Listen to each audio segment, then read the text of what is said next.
So some quick notes on the Clarendon Hills 04 dinner this week. The first set, Brookman Merlot, Brookman Cab and Higginbotham Cab. The Brookman Merlot was of such good quality and showing so resoundingly well that it actually left the cabs in the dust. I think one of the problems with this sort of dinner is that everything is so good that a wine might still be a really good quality or very well structured product, but some of these wines were just outstandingly good, and that's what happened with this particular set.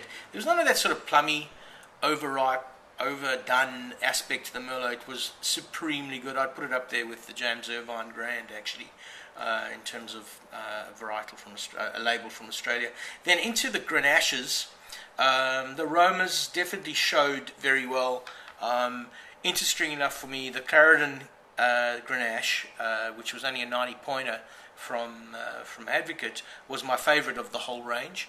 It's probably aging a little faster than the others maybe, which is why it's showing some maturation that's really impressive. Kangarilla Grenache, the thing I liked about it the most was the texture. It was probably the best from a textural mouth-feel point of view for all five of those Grenaches. It was the one that I preferred the most.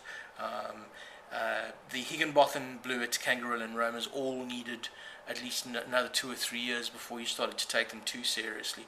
But that Romas is something to watch. It really is impressive and restores and also ratifies my belief that that Clarendon Hills probably is about as good as it gets in terms of pure Grenache product out of Australia. Then the Syrahs, Leandra, Brookman, Higginbotham, Moritz, and of course Australis. The Moritz took it without question. Again, showing, possibly for the same reasons that the Clarendon Grenache showed so well. It's just maturing so much. It's so much further ahead of the curve than the others. Absolutely nothing wrong with any of them.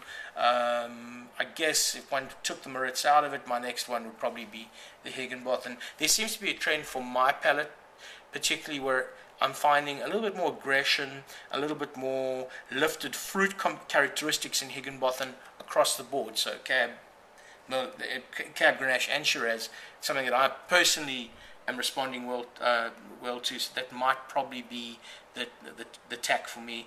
The Australis 04, not so good as the 03, which is interesting, but I have a penchant for 03 often at the very high end of Australian wines. I always believe that 03 was such a difficult year that for anyone to make a really good product, they really need to know what they were doing as a winemaker. And so I'm particularly fond of 03 just to see who made it work and who didn't.